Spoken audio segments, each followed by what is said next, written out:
গাইবান্ধার গোবিন্দগঞ্জ উপজেলার হরিরামপুর ইউনিয়নের খেলোয়াড় কল্যাণ সমিতির আয়োজনে বাঙালি নদীতে অনুষ্ঠিত হয়েছে এক মনোমুগ্ধকর ও ঐতিহ্যবাহী নৌকাবাইচ প্রতিযোগিতা। ১৩ই অক্টোবর বিকাল ৩টা থেকে শুরু হওয়া এই প্রতিযোগিতা ঘিরে নদীর দুই পাড়ে হাজারো মানুষের ঢল নামে। নদীর তীরে উৎসবমুখর পরিবেশে তৈরি হয় আনন্দ উল্লাসের এক মহামিলন মেলা। এবারের প্রতিযোগিতায় অংশ নেয় ৪টি শক্তিশালী নৌকা।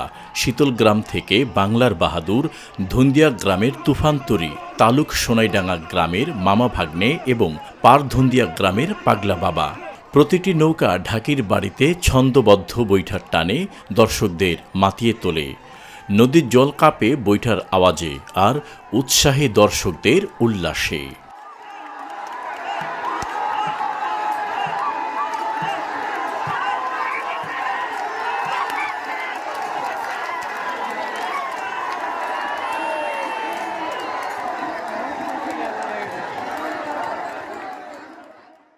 অনুষ্ঠানে প্রধান অতিথি হিসাবে উপস্থিত ছিলেন জেলা বিএনপির যুগ্ম সাধারণ সম্পাদক ও গোবিন্দ উপজেলা শিল্প মালিক ব্যবসায়ী ঐক্য সমিতির সভাপতি, হরিরামপুর ইউনিয়ন পরিষদের চেয়ারম্যান, জাসাসের উপজেলা আহ্বায়ক ও যুবদল নেতাসহ বিএনপির অঙ্গ সহযোগী সংগঠনের নেতাকর্মীরা।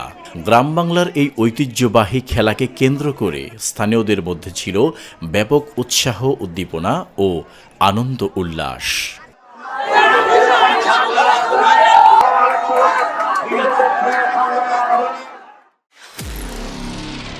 নিরপেক্ষ, সত্য প্রকাশে আপোষহীন।